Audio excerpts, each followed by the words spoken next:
much, everybody. It's a great honor to have President Ferdinand Marcos Jr. of the Philippines, a great family legacy, and highly respected in this country. I know that because I have many friends in the Philippines, and there's great respect, or I couldn't say it, so congratulations. Thank you. We're going to be talking about trade. We're going to be talking about war and peace. They're a very important nation militarily, and we've had some great drills lately. We're back with them. I think I can say that the last administration was not getting along with them too well. They didn't get along with anybody. They didn't know. Honestly, they didn't know what they were doing. But we have some fantastic military relationships with the Philippines, and that's been reinstituted. And Pete, I would say that you couldn't be happier, right, with the relationship. Absolutely. Great partners. So I just want to say it's an honor to have you. We're going to talk about trade today, and we're very close to finishing a trade deal, big trade deal actually. And we do a lot of business with you. It's a lot of income coming in for both groups. But I was surprised to see the kind of numbers. They're very big, and they're going to get bigger under what we're doing and what we're proposing. And I just want to thank you for being with us. It's a great honor. You and your representative. It's really a great honor. We have a big announcement. AstraZeneca, the big drug company, is going to spend $50 billion, just announced $50 billion in the United States in order to build various places all over the country, big manufacturing plants, pharmaceutical plants all over the country. So that's an honor. And he said they did that because of the election and because of the fact that the tariffs are placed. So they're building their facilities in New York. $50 billion, that's a big investment. And it's going to be a very good investment. I have no doubt about it. So thank you to AstraZeneca. And with that, I'd like to have you say a few words, please. Thank you very much, Mr. President. Of course, we're all very happy to be here to once again reaffirm the very strong ties between the Philippines and the United States, ties that go back over 100 years. And considering the context in which we live these days, especially in my part of the world, this has evolved into as important a relationship as is possible to have. We must remember that the United States is our only treaty partner in the Philippines, and that has stood us in good stead over the years,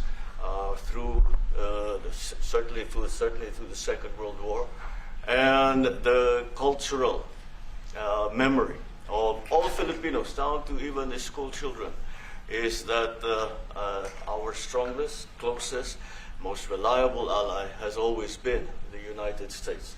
That is something that we value, that we are grateful for, and that we will continue to foster as we go on. With the leadership of President Trump, I am very confident that we will be able to achieve that. I think it is worthwhile to remember that it was President Trump who, in his first term, characterized the relationship between the Philippines and the United States as ironclad. And that has been necessarily the case since that time that you made that statement, sir. And it is something that the Philippines will always hold close to its heart. Thank you once again, and we are honored, and it is our great pleasure to be here and to visit with the President of the United States. Thank you, sir. It's my great honor. Any questions, please? Mr. President, Yeah, please go ahead. Mr. President, do you think that Fed Chair Jerome Powell should resign? I think he's doing a bad job, but he's going to be out pretty soon anyway. In eight months, he'll be out. But I call him too late. He's too late all the time. He should have lowered interest rates many times. Europe lowered their rate 10 times. We lowered ours none. And it's causing a problem for people that want to buy a home. Look, our economy is so strong now, we're blowing through everything. We're setting records. You know that, you see that. And whether it's the Philippines or anyone else, we're setting records at levels that nobody's ever seen before. But you know what? People aren't able to buy a house because this guy is a numbskull. He keeps the rates too high, and probably doing it for political reasons. The only time I remember him cutting rates, I mean, he cut the rates just before the election to try and help Kamala or whoever he was trying to help. He probably didn't know. And he's building a building. He's $2.7 billion. They have a $900 million overrun. What is that? And that was given by Biden. That was another Biden deal. And this guy's building this building that's severely overrun. And what does he need the building for? Why does he need space for more people?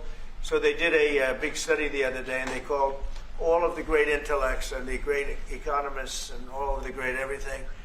And it was 71, and only 2 got it right. Me and another gentleman that happens to be very smart. 69 people got it wrong, and the Fed got it wrong, more wrong than anybody. And you know, he has these think tanks, and they build buildings for people that think.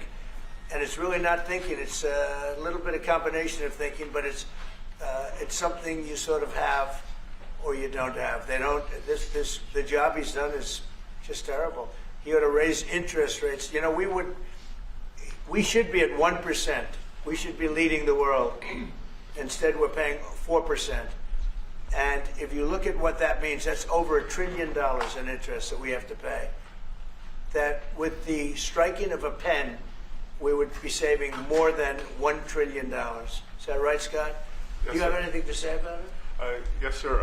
I called yesterday and this morning for the Fed to do a big internal investigation to understand not their monetary policy, but everything else. The Fed has had big mission creep, and that's where a lot of the spending's going.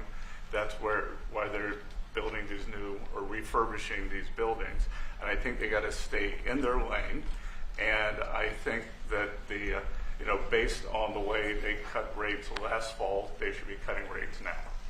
It's inconceivable. I know the Fed very well, that they can be spending $2.7 billion to build a building.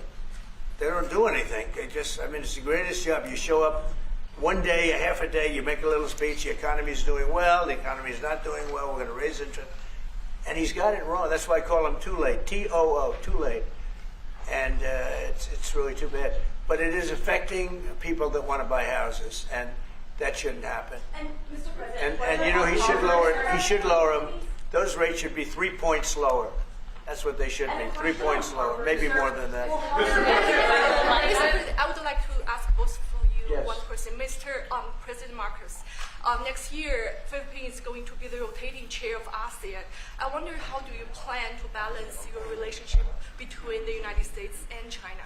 And for President Trump, Kremlin yesterday said if you are going to Beijing in September, they wouldn't rule out a meeting between you and President Putin. Is such a meeting possible? And how soon do you plan to visit China? Well, we have a lot of meetings possible. President Xi has invited me to China, and we'll probably be doing that in the not too distant future, a little bit out, but not too distant. And I've been invited by a lot of people, and we'll make those decisions pretty soon. Please. Well, as you say, we are chairing ASEAN for 2026. There is no need, in a sense, to balance, as you characterize it, to balance our relationship within the United States and China, simply because our foreign policy is an independent one, and we are essentially concerned with the defense of our territory and the exercise of our sovereign rights. Now, whether we do this not alone, we need to do this with our partners. And again, our strongest partner has always been the United States. But of course, we are trying to form coalitions and multilateral relations so that those like-minded nations who share the same values as we do, who hew to international law, most specifically the UNCLOS, present that position very clearly to anyone who has intentions of unilaterally changing the world order, and that is how we are guided in that. And I don't mind if he gets along with China, because we're getting along with China very well. We have a very good relationship. In fact, the magnets, which is a little complex piece of material, but the magnets are coming out, very well. They're sending them in record numbers. We're getting along with China very well, and I don't mind if the president dealt with China, if that's meant, because I think he has to do what's right for his country. I've always said, make the Philippines great again. Do whatever you need to do, but you're dealing with China wouldn't bother me at all. Well, now it is something that we have to do in any case. Yeah. And certainly. Do you support, Mr. President, do you support the Justice Department seeking a new interview with Ghislaine Maxwell, and did you urge the Attorney General to seek one? I don't know anything about it. They're going to what? Meet her? Your Deputy Attorney General is reached out to Ghislaine Maxwell's attorney asking for a new interview. Yeah, I don't know about She it, has but said- I think it's something that sounds appropriate to do. Yeah. Do you have any concern that your Deputy Attorney General, who's your former attorney, would be conducting the interview, given your past relationship? He's a very talented person. He's very smart. I didn't know that they were going to do it. I don't really follow that too much. It's sort of a witch hunt, just a continuation of the witch hunt. The witch hunt that you should be talking about is they caught President Obama absolutely cold, Tulsi Gabbard. What they did to this country in 2016, starting in 2016, but going up to 2020 in the election. They tried to rig the election, and they got caught. And there should be very severe consequences for that. When we caught Hillary Clinton, I said, you know what? Let's not go too far here. It's the ex-wife of a president, and I thought it was sort of terrible. And I let her off the hook, and I'm very happy I did. But it's time to start, after what they did to me, and whether it's right or wrong, it's time to go after people. Obama's been caught directly. So people say, a group. It's not a group. It's Obama. His orders are on the paper. The papers are signed. The papers came right out of their office. They sent everything to be highly classified. Well, the highly classified's been released. And what they did in 2016 and in 2020 is very criminal. It's criminal at the highest level. So that's really the things you should be talking about. I know nothing about the other, but I think it's appropriate that they do go. May I ask you about that, Mr. President? Tulsi Gabbard has submitted a criminal referral to the Department of Justice. From your perspective, who should the DOJ target as part of their investigation? What specific figures in the Obama administration? Well, based on what I read, and I read pretty much what you read, it would be President Obama. He started it. And Biden was there with him, and Comey was there, and Clapper. The whole group was there. Brennan, they were all there in a room. Right here, this was the room. This is much more beautiful than it was then, but that's okay. I have nice pictures up that came out of the vaults. They were in there for 100 years. This is much more beautiful. We have the Declaration of Independence now in the room, which wasn't here. I guess people didn't feel too good about putting it here, but I do. But you know what? If you look at those papers, they have them stone cold, and it was President Obama. It wasn't lots of people all over the place. It was them too. But the leader of the gang was President Obama, Barack Hussein Obama. Have you heard of him? And except for the fact that he gets shielded by the press for his entire life, that's the one they... Look, he's guilty. It's not a question. I like to say, let's give it time. It's there. He's guilty. This was treason. This was every word you can think of. They tried to steal the election. They tried to obfuscate the election. They did things that nobody's ever even imagined, even in other countries. You've seen some pretty rough countries. This man has seen some pretty rough countries, but you've never seen anything like it. And we have all of the documents.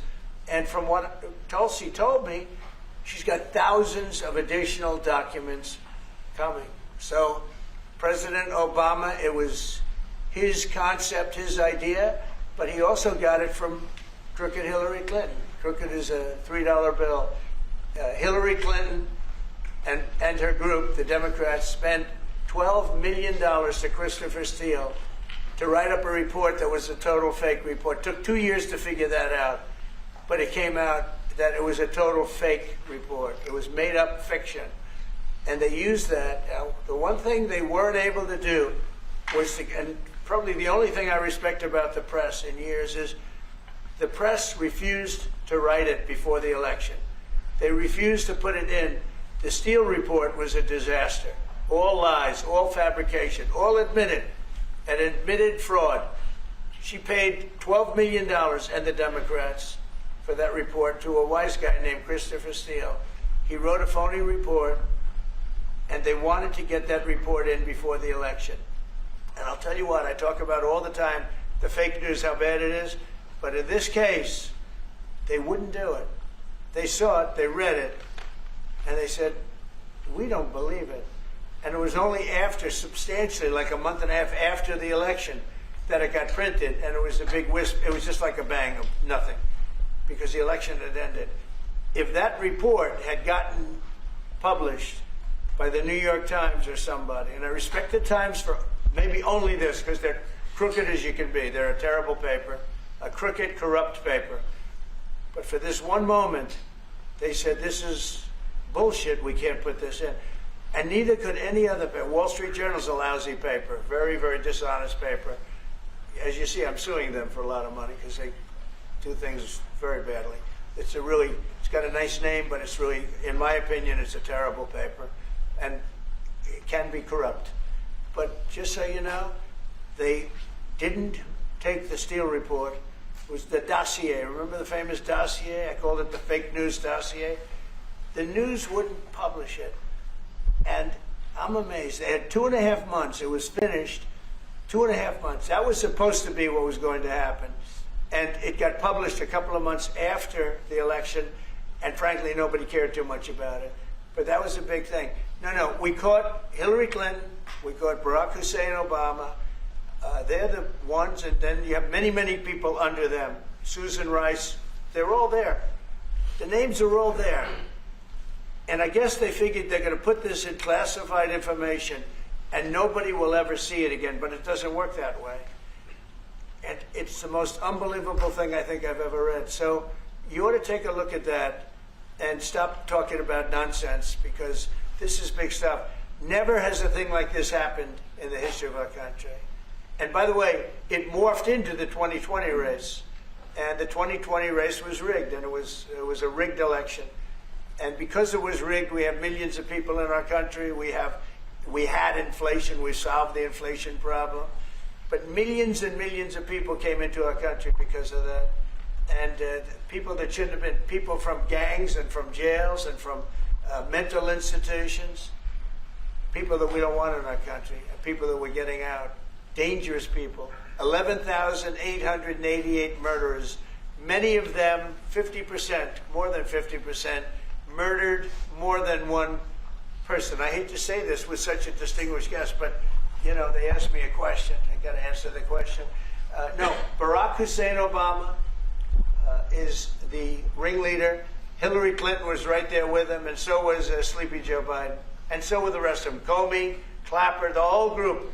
And they tried to rig an election, and they got caught. And then they did rig the election in 2020. And then because I knew I won that election by a lot, I did it a third time, and I won in a landslide. Every swing state won the popular vote. But I won that all the same way in 2020. And look at the damage that was caused. How crucial is the ammunition hub, and how crucial is the ammunition hub that the U.S. plans to build in Subic and the Luzon corridor, considering that these will be built in areas that hosts strategic ports as well as military air bases? You're talking ammunition? Yes, the U.S. House Congressional Committee on Appropriations approved a budget. What's very important. Otherwise, we wouldn't have approved it. Sorry? Yeah, it's very important. Otherwise, we wouldn't. We need ammunition. We're going to end up in a few months, we'll have more ammunition than any country has ever had. We're going to have more missiles than any country has ever had. We're going to have all the speedy missiles. We'll have the speedy ones, the slow ones, the accurate ones, the ones that are slightly less accurate. We have everything. But we will have more ammunition than any country has ever had. It's very important to me. And how Go ahead, please, Red. Sir, when you say that you're close to making a trade deal, what gaps remain? And for President Marcos, sir, I was just wondering, do you not think that perhaps the Philippines hosting U.S. missile systems could be considered escalatory by China, especially because they can strike deep into mainland China? Thank you. Well, it's an honor to be with this gentleman. You know, I've known him, and I've known his family, actually, but I've known him And I assume you're from the Philippines? Are you from the Philippines? Yes, sir. That's good.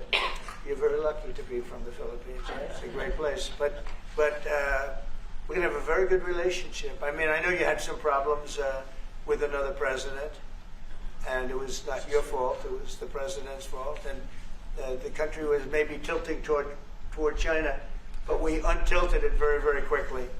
But you had a country that was tilting toward China for a period of time, and I just don't think that would have been good for you. You can deal with China, you should deal with China, but when I got elected, everything changed, and they came right back to us. President Trump, will My you question consider to extending President Marcos. I'm sorry. Say it again. Yeah, Brian, go ahead. Oh, Mr. President, I just wanted to piggyback off the Sorry, I have housing. a question to President Marcos. I'll let Yeah. Yes, President yes. first. I'm sorry, what was the question again? It was about whether having U.S. missiles hosted in the Philippines could be considered escalatory by China. All of what we consider part of the modernization of the Philippine military is really as a response to the circumstances that surround the situation around the South China Sea and now what we used to refer to as Asia Pacific, which we have expanded now to the Indo-Pacific. And if we would certainly, like in any kind of military spending, we would wish that it wasn't necessary, but it is. And so that is what we are doing. And as an adjunct to the question about the ammunition production, this is actually the United States is assisting the Philippines in what we call our self-reliance defense program, which is to allow us to be self-reliant and to be able to stand our own 2 feet, whatever the circumstances that occur in the future. And that the reason that we have encouraged more interaction with the United States is because it is necessary. And it is not just with the United States. It is with all our neighboring countries and even countries as far afield as the Scandinavian countries, the EU. And so this is an ongoing process. And again, I will stress the point that we do this because we feel it is necessary.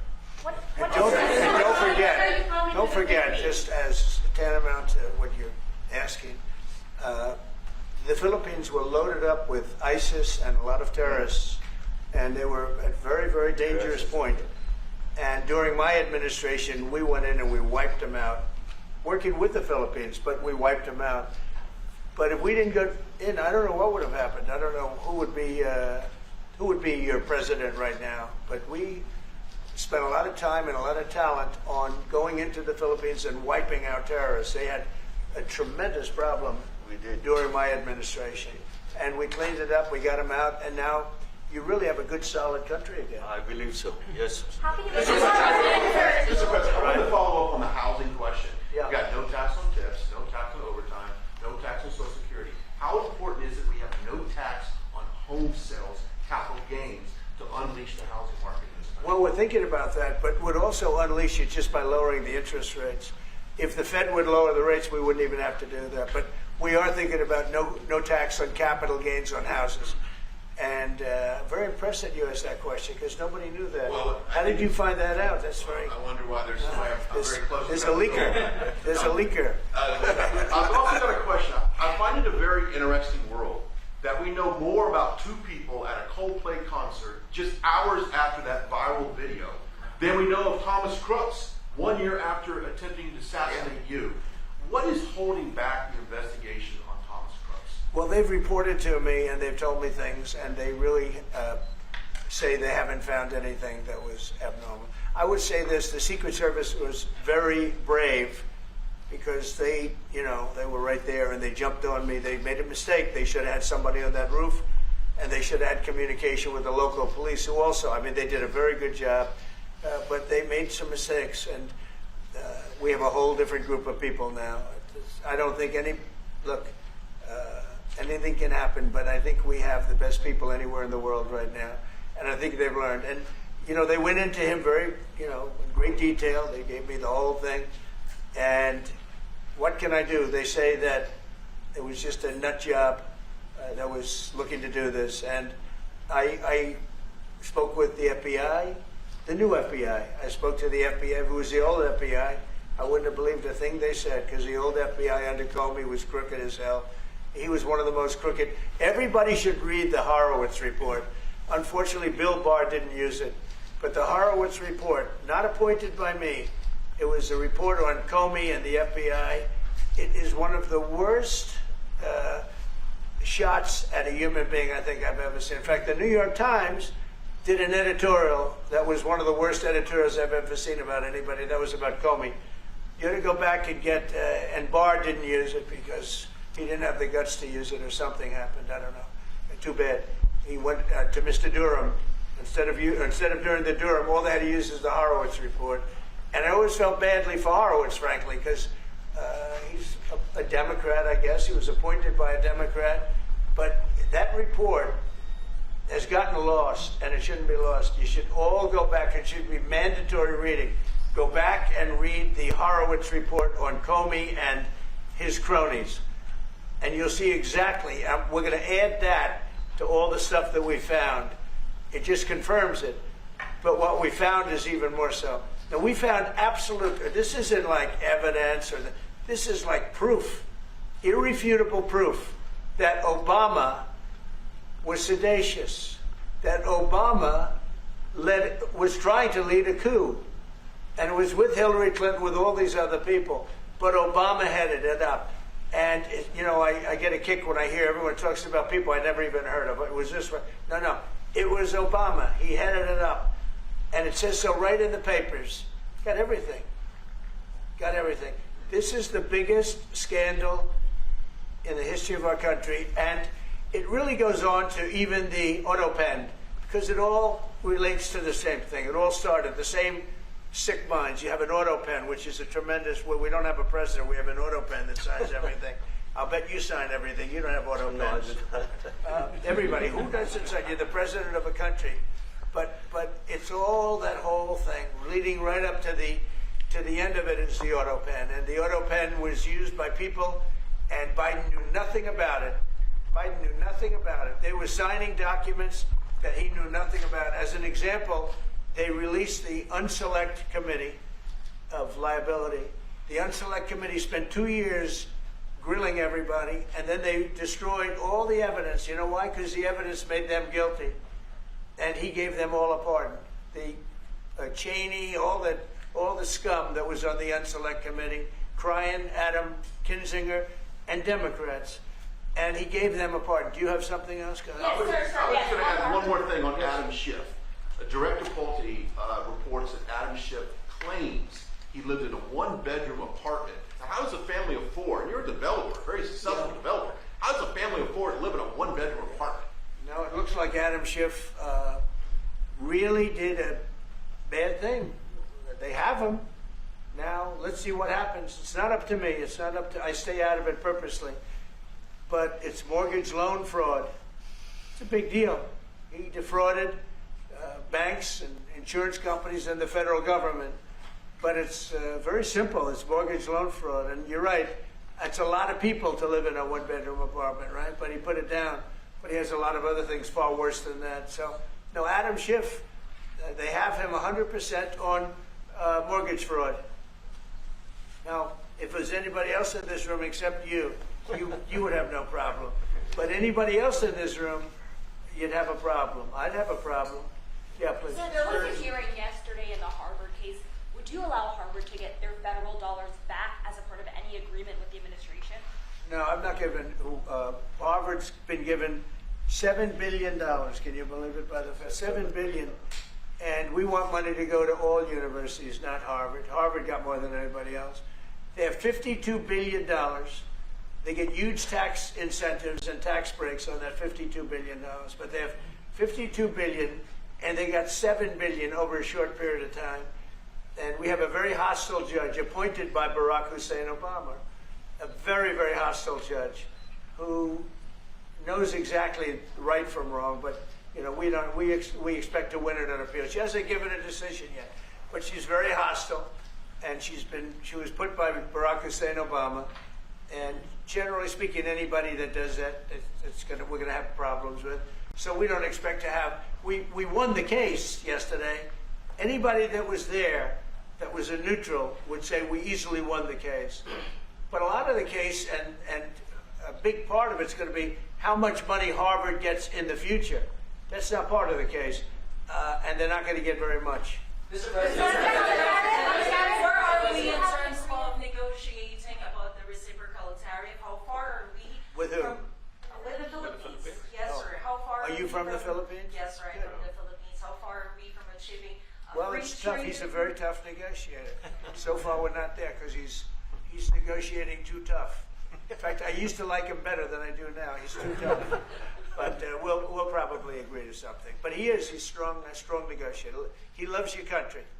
Mr. President, Mr. President, When are you coming to the No, Philippines, please. sir? You talked a lot about the severe consequences that those who are involved in the Russia hoax must face. In your view, sir, what are the next steps now that these documents are out there? Tulsi Gabbard? Well, the Justice Department would have to act. And we have a very competent, very good, very loyal to our country person in Pam Bondi, very respected. And it's going to be her decision. Just a follow-up to that, sir. Chrissy Nome is in New York City visiting an off-duty CBP officer who was allegedly shot this weekend by an illegal alien who came into the country during the previous administration. Right. What is your message to any local leaders who continue to push sanctuary city policies after this nearly tragic incident? So the only thing I don't understand, because you like to understand things and we're all smart people and all, but why would they allow 21 million people into our country, unvetted, unchecked? You don't allow it. You wouldn't allow people in. He's tough. No, the country's run properly. Biden and his group of thugs, and I don't think it was Biden, I think it was the people that surrounded that beautiful Resolute desk right behind you. They allowed 21 million people, probably much more than that, and many of them came from jails and gangs and drug dealers and mental institutions, insane asylums. Many of them are very sick. 21 million, probably 25 million, probably even more than that. And we're getting them out. Many were murderers, as I said. They killed people. Many killed more than one person. Stone cold murders. I don't understand why they would have allowed that. There's only two reasons. The vote. Is there one voters? It's one reason. I don't think they would have done it for that because they cheat. You know, they're so good at cheating, they don't need that. But the vote, and the second reason is they hate our country. I think they hate our country. I actually do. And it's the biggest problem. I mean, much of our time is spent with, you know, we have the strongest border anywhere in the world now. Maybe even stronger than your border, if you can believe it. We have no people came in last month, zero, which is pretty amazing. I'm not even sure I can believe that. But liberals are the ones that do that calculation. So, but we had no people come in. A year ago, we had hundreds of thousands of people come in. Hundreds of thousands of people. And they flowed in. And if it wasn't for the election, it would have been millions of people came in last year. So millions of people prior to election time, they allowed millions and millions of people to come into our, I mean, you saw it. They'd open the gates. If you took an Alabama-LSU football game that holds 128,000 people, I was there, 128,000 people, and I liked them and they liked me. But if you took that and doubled it, that's what used to flow into our country on a daily basis. It's not even believable. And we're getting them out, and we're starting with the worst ones. And we had a man shot yesterday, a police officer who was a great gentleman, shot right here in the throat. Probably won't be able to speak again. But he was brave, and he shot the other guy, and they ended up getting him. And you saw the scene where his friend took him to a hospital and dumped him down on the sidewalk. The whole thing was crazy. But why would anybody do to our country what these Democrats have done? And honestly, we can never forget it. We can never forget it. What they have done, the damage that they've done to America is very, very sad. Thank you very much, everybody.